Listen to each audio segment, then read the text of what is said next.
mardi 8 octobre que le chef de l'État, Félix Antoine Tshisekedi Tshilombo, va inaugurer une station de recherche scientifique à Bukavu, au sud Kivu. C'est ce qui justifie son arrivée hier dans cette partie du pays.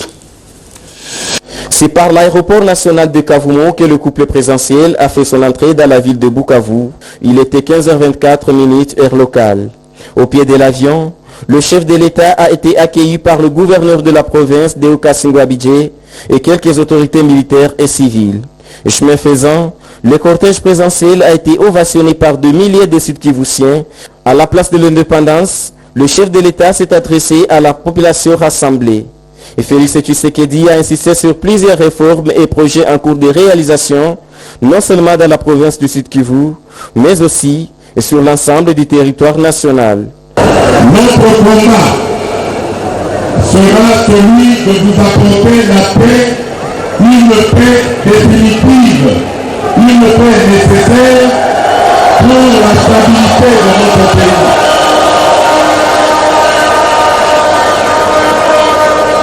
Comme vous le savez, lorsque nous étions en campagne, j'avais mis en avant dans le thème de ma campagne comme priorité le bien-être de l'homme congolais.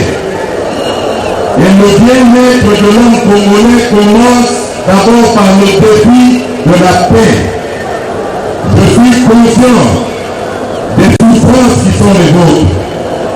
Et je n'ai ménagé aucun effort depuis que je suis au pouvoir pour entretenir nos forces armées et tout faire pour que celles-ci soient au top niveau et puissent faire leur devoir qui consiste à imposer la paix dans tout l'ensemble du territoire national. Et cette paix, croyez-moi, je suis prêt à mourir pour qu'elle soit une réalité.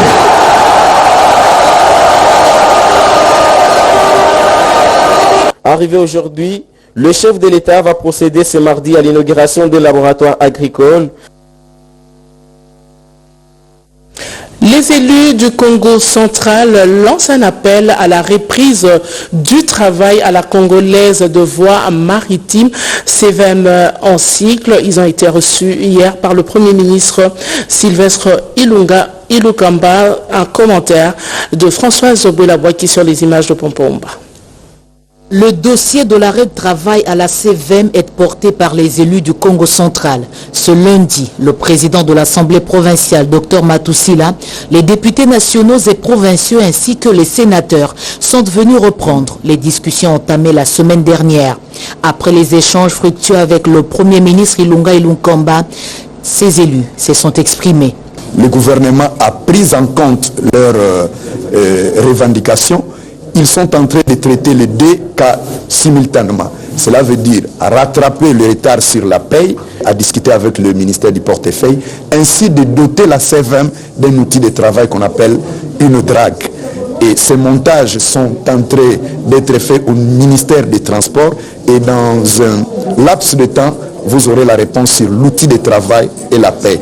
Et nous, en tant qu'élus du peuple, nous vous appelons à la paix et à la reprise du travail normal parce que le dialogue, c'est quelque chose qui se fait en permanence. Également associé à cette rencontre, le vice-premier ministre, ministre des Infrastructures et Travaux publics, Willy Ngopos, le ministre du portefeuille, Clément Kouété, ainsi que le ministre chargé des relations avec le Parlement, Déon Koussou. Le caucus des élus du Congo central est reparti rassuré de l'engagement du chef du gouvernement de trouver des solutions en faveur du développement de ce coin de la République. La 34e journée consacrée à l'habitat et à l'architecture a été célébrée hier, journée instituée par les Nations Unies pour permettre de réfléchir sur l'état de nos villes et villages, et également au droit fondamental de tous à un logement convenable. Pius Mwabilo, ministre de l'Urbanisme et Habitat, a à cette occasion adressé ce message. Mesdames et messieurs, chers compatriotes, les Nations Unies ont proclamé le premier lundi du mois d'octobre de chaque année Journée mondiale de l'habitat. L'objectif de cette journée vise à transformer les villes et les établissements humains afin qu'ils ne laissent personne et aucun endroit derrière eux et d'attirer l'attention sur le rôle des villes comme moteur de croissance et faire comprendre que lorsqu'elles sont bien planifiées, les villes peuvent permettre aux habitants d'aujourd'hui comme de demain de s'épanouir. Le thème principal de cette année s'intitule « Technologie de pointe, un outil pour transformer les déchets en richesse ». Des thèmes appropriés en cette période où le chef de l'État, son Excellence M. Félix Antoine Tshisekedi Tshilombo, tient à faire de la décentralisation des villes et établissements humains son leitmotiv de travail. Les villes de la République démocratique du Congo produisent environ 1 milliard de tonnes de déchets par an et peinent à répondre aux exigences de base en matière de gestion des déchets. L'absence d'une gestion adéquate des déchets a entraîné une pollution excessive de l'air, du sol et de l'eau, menaçant la santé publique, les écosystèmes et la biodiversité, ainsi que l'accumulation d'immenses quantités de déchets dans les océans du monde. C'est à ce titre que j'invite mes compatriotes au changement de mentalité et faire des déchets une ressource précieuse et à entreprendre des recherches sur les nouvelles technologies de pointe susceptibles d'améliorer considérablement la gestion actuelle des déchets. Je vous remercie. En prévision de l'inauguration ce mardi d'un centre agricole moderne par le chef de l'État, Félix Antoine Tshisekedi Tshilombo, le vice-premier ministre, ministre de l'Intérieur et son collègue du budget séjournent à Bukavu. Les deux membres du gouvernement ont échangé avec le ministre provincial du budget venu solliciter son accompagnement. D'autres détails avec Nadine Niangou et Cédric Kenina. Absent de la capitale pour des raisons évidentes, Gilbert Kankonde Malamba est à Bukavu dans le sud Kivu. Le numéro 1 de la territoriale est arrivé le dimanche dernier dans le chef-lieu de la province du sud Kivu par voie lacustre en provenance de Goma dans le nord Kivu pour assister à l'inauguration du laboratoire de l'Institut international pour l'agriculture tropicale. Cérémonie qui sera présidée par le chef de l'État Félix Antoine Tshisekedi Tshilombo. À son arrivée à la tête d'une forte délégation des députés nationaux et des notables de la région, les patrons de la territoriale a eu droit à un accueil chaleureux des autorités provinciales tant civiles que militaires de la place. Signalons que ce laboratoire est le deuxième du genre en Afrique et compte exceller dans la transformation agricole et la distribution des semences. Ils ont évoqué pratiquement l'ensemble des questions liées au budget, singulièrement celui du Maniema qui a connu de perturbations dans sa mise en œuvre. Le ministre provincial du budget, Willy Alikiamassa, et le vice-premier ministre du budget, Jean Bodemayo, assistés par le vice-ministre Félix Momat-Kitenge, ont examiné de fond en comble ces sujets. Et là-dessus, le patron du budget a promis son accompagnement dans l'élaboration et consommation des crédits d'investissement alloués à cette province. Autre sujet abordé, l'inadéquation entre la rétrocession et les charges de la province. Le préalable avant les dépôts du budget 2020, mais aussi l'exercice citoyen sur la reddition de comptes. Par la suite, Jabodo Mayo Mambeke a présidé la traditionnelle réunion avec le comité de suivi de la paye, réunion élargie à l'intersyndicale à laquelle a pris part la ministre de la fonction publique. Dans la province du Haut-Lomami, les éléphants tuent et dévastent les champs et s'attaquent parfois aux paysans. Face à cette situation inquiétante, les élus de cette province mènent des démarches pour trouver une solution. Des champs dévastés par des pachydermes, des productions entières parties en fumée. La situation perdure voilà bientôt 20 ans dans les territoires des Malemba-Nkulu, Bukama, Kamina et Manono dans le Haut-Lomami. Un dilemme qui ne laisse pas le choix entre protection d'une espèce menacée d'extinction et la survie des paysans au prix parfois de leur vie. Face à ces mastodontes, L'on parle de 20 personnes tuées les 2 dernières années. C'est ainsi que les élus du Haut-Lomami ont présenté la situation actuelle au directeur général de l'Institut congolais de la conservation de la nature, Cosma Wilungula, qui s'est montré très attentif et ont ensemble discuté sur les actions à mener pour finalement trouver la solution. Nous venons d'échanger avec le DG de l'ICCN et son équipe. Nos échanges ont tourné sur les pistes de solutions que nous devons envisager pour que ce qui arrive à la population ne se répète plus. Mais aujourd'hui, nous nous sommes soudés comme un seul homme pour que la population du Haut-Lomami soit cette fois-ci entendue. Nous savons une seule chose, que nous sommes prêts à pouvoir les accompagner dans un processus de solution efficace. Les éléphants sont protégés, c'est vrai, mais l'homme est au-dessus quand même des éléphants.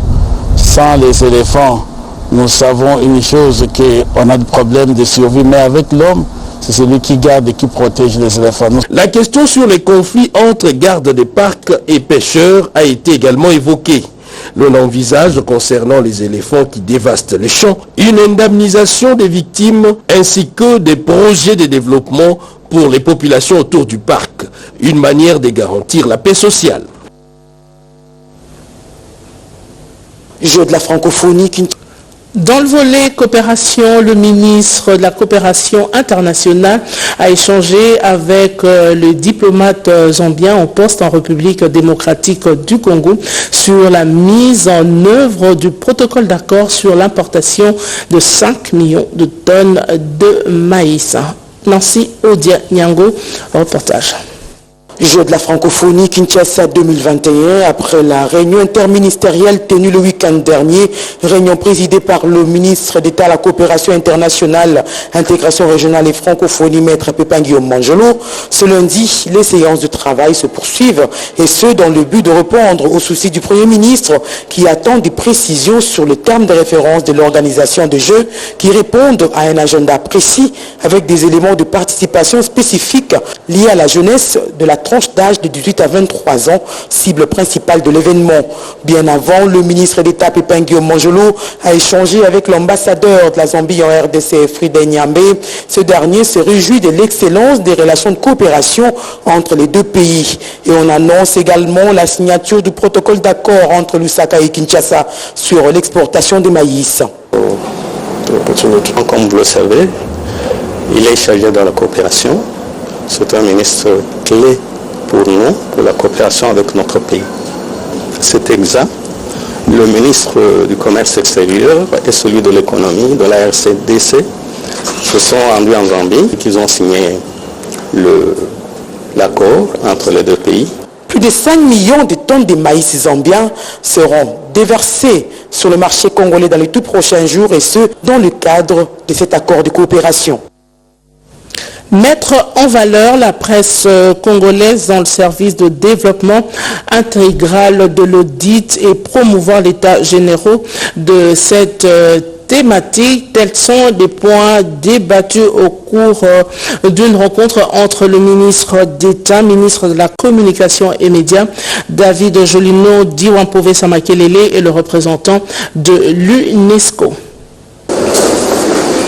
Dans sa vision de redorer l'image de la presse congolaise, aussi bien au niveau national qu'international, les tractations sont déjà entamées par le ministre d'État, ministre de la Communication et des Médias, David Jolino Diwampove Samakelele, en vue de l'organisation incessamment des États généraux de la presse. C'est dans ces contextes que l'UNESCO envisage bien apporter sa pierre à l'édifice. L'audiovisuel, les médias en ligne et la presse écrite sont tous concernés par ce prochain forum qui apparaît dans les priorités du ministre d'État. Il est très important qu'une sorte d'audit, ou en tout cas une sorte d'évaluation soit faite sur les problèmes que rencontre la presse au Congo, que des recommandations sortent qui puissent être, si vous voulez, le programme en tout cas du ministère pour vraiment faire en sorte que la presse congolaise puisse retrouver ses lustres, puisse être une presse au service donc du public, presse de service public comme on le dirait, une presse au service du développement. Donc c'est dont nous avons discuté, nous avons écouté le ministre qui nous a donné des instructions claires sur ses attentes, et l'UNESCO fera en sorte de l'accompagner dans la réalisation de ces États généraux. Ce sujet, nous l'avions abordé déjà à l'occasion d'un colloque récent. Mon souhait de voir bouger les lignes de la presse en République démocratique du Congo, qu'il y ait des réformes, qu'on ait de l'audace pour les faire. J'ai écouté religieusement le représentant de l'UNESCO qui a beaucoup d'idées et qui m'a aidé naturellement à concrétiser celle qui m'habite. Et je pense que la conjonction de ces deux énergies-là, gouvernementale et des Nations Unies, fera que nous ayons des États généraux qui seront à la hauteur des attentes à la fois du monde de la presse et des gens qui aiment la radio, la télé et les médias en ligne. La presse étant considérée comme quatrième pouvoir, devrait aussi préserver une bonne image dans l'accompagnement des instructions de l'État, d'où l'importance des réformes innovantes adaptées à la situation réelle vécue dans les pays. Autre activité ministérielle, précisément à l'enseignement primaire, secondaire et technique, à l'industrie et droits humains dans ce condensé. Cette délégation de la synergie des syndicats des enseignants de la République que dirige Jean Bosco Pouna est venue voir le ministre d'État de l'enseignement primaire, secondaire et technique, Willy Bakonga, pour recevoir des informations précises sur le paiement des enseignants, les frais de fonctionnement ainsi que la gestion de la MESP. La synergie des syndicats veut savoir combien l'enseignant recevra comme salaire. Elle souhaite confier la gestion de la MESP à un enseignant et la reprise de la commission paritaire. Jean Bosco Pouna a lancé un appel à tous les enseignants en vue d'un accompagnement effectif du processus de la gratuité de l'enseignement des bases. Au ministère de l'Industrie, cet atelier sur l'examen de 24 normes harmonisées du marché commun de l'Afrique orientale et australe sur le produit agroalimentaire s'inscrit dans la volonté du gouvernement congolais de redorer l'image de la RDC dans la promotion de l'assurance qualité. Le ministre de l'Industrie, Julien Paluku Karongia, qui a ouvert ses assises de 3 jours, a invité les experts de la commission technique chargée de l'examen de ces normes de commissaire à plus de sérieux et de performance afin d'améliorer la compétitivité des entreprises locales et des produits agroalimentaires à l'échelle tant sous-régionale, régionale qu'internationale. Il est temps de mettre en valeur les intelligences congolaises et de montrer à la face du monde que le Congo est un éléphant qui s'est réveillé, a conclu le ministre de l'Industrie. Au ministère des Droits humains, le ministre André Liti Asebeya a échangé avec les députés nationaux élus de la province du Haut-Uélé. Ces représentants du peuple sont venus faire rapport au ministre de leur mission de bons offices entre la population de cette province et les travailleurs sud-africains de la société minière Barrick Mining. À la base de ces bras de fer, les violences xénophobes des Sud-Africains aux étrangers.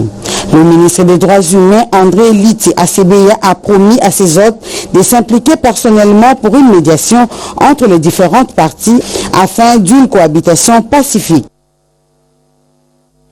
Irène Essambo, ministre déléguée aux Affaires sociales, a le soutien et l'accompagnement du département de master en transformation sociale à l'université protestante du Congo. Mireille Ndeke nous en parle. Le ministère délégué aux affaires sociales en charge des personnes vivant avec handicap, une innovation au sein du gouvernement Ilunga, prouve à suffisance l'importance qu'accorde le chef de l'État à cette catégorie de personnes.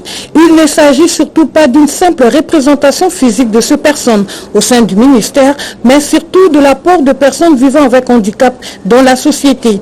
La ministre déléguée Irène Essambo, qui s'appuie sur cette logique, tient à relever les défis qui l'attendent. La question a été soulevée au centre de cet échange avec la délégation du département de master en transformation sociale à l'université protestante du Congo, conduite par l'évangéliste Olivier Mbayo, représentant du chef du département, le professeur Micheline Kamba. Il faut que l'intellectuel congolais, que les personnes vivant avec handicap et les autres accompagnent tous Excellence Irène Essambo pour que la réussite de ces ministères s'efface et que, comme les personnes vivant avec handicap à ces jours peuvent être comptées sur le plan social, sur le plan économique, et pourquoi pas sur le plan politique, comme ça vient de se faire avec la nomination d'Excellence Essambo.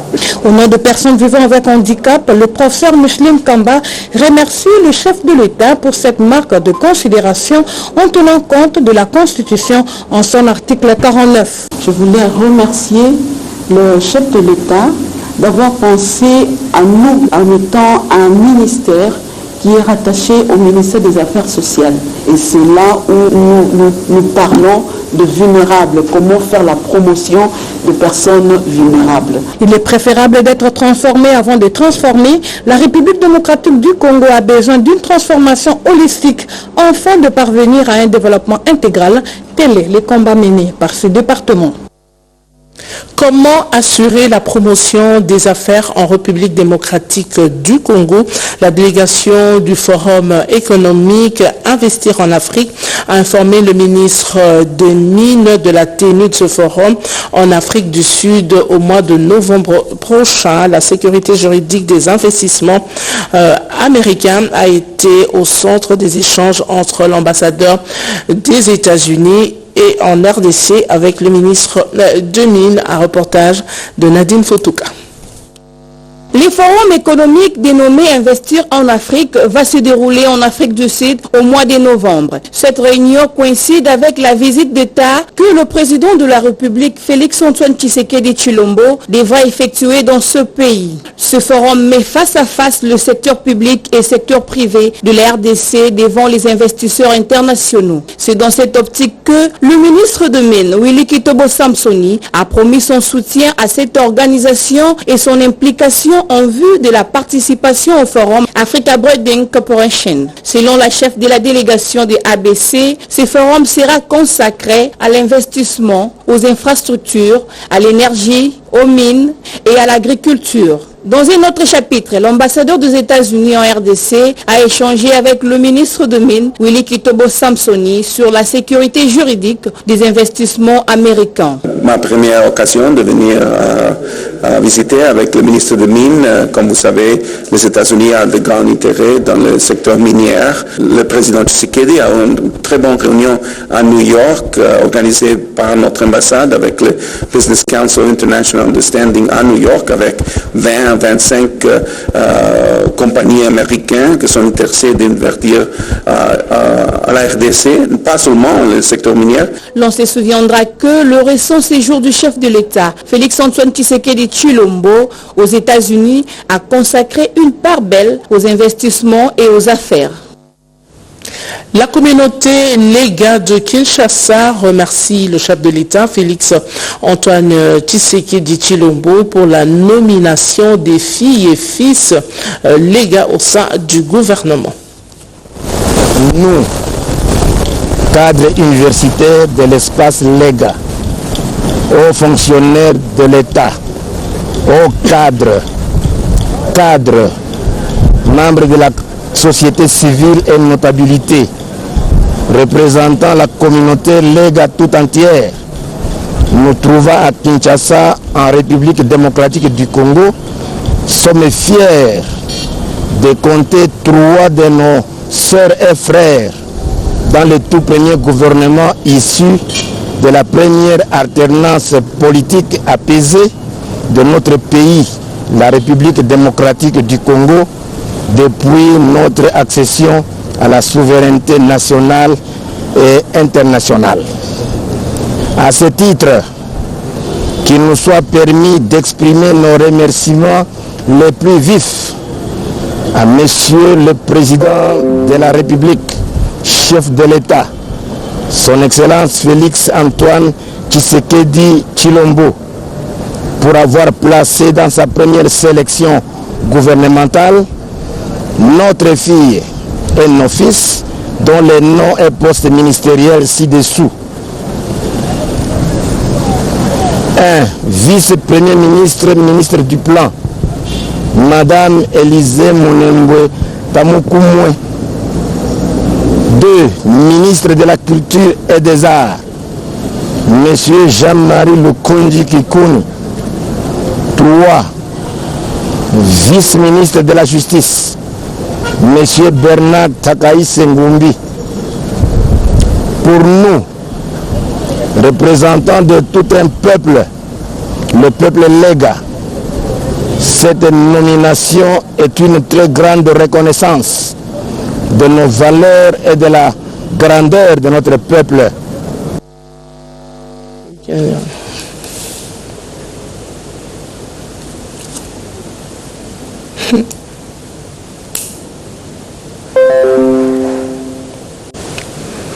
Après avoir participé et exposé sur la problématique des ressources minières du continent africain à la 6e édition du Rebranding Africa Forum tenu le week-end dernier à Bruxelles, Matata Ponyo, ancien Premier ministre, rentre au pays avec un prix.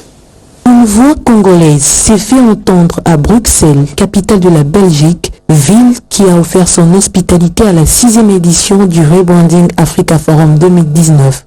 Augustin Matata Ponyo a prêté sa voix du haut de la tribune érigée lors de cette manifestation économique. L'intervenant s'est apaisanti sur un thème paradoxal, la problématique de la malédiction des ressources minières en Afrique. Hypothèse que le professeur Matata Ponyo n'a pas soutenue. S'il y a une malédiction des ressources minières, il doit aussi y avoir une malédiction des non-ressources minières. Dieu n'a pas maudit la Corée, n'a pas maudit Israël, n'a pas maudit le Japon, n'a pas maudit les Seychelles, le Singapour, la Suisse, qui d'ailleurs ne dispose que la meilleure ressource minière qui puisse exister, c'est celle qui est à la tête. Si nous voulons que les ressources minières dont dispose les Burkina Faso puissent effectivement bénéficier à la population burkinabé dans les cas du programme d'émergence de ce très beau pays, il faudra, Monsieur le Premier ministre, que le binôme leadership, gouvernance puisse être examiné à fond et qu'en réalité, il constitue un des éléments clés du progrès de ce pays. On va accueillir maintenant sous vos applaudissements M. Augustin Matata Ponyo, Premier ministre honoraire de la RDC. Un speech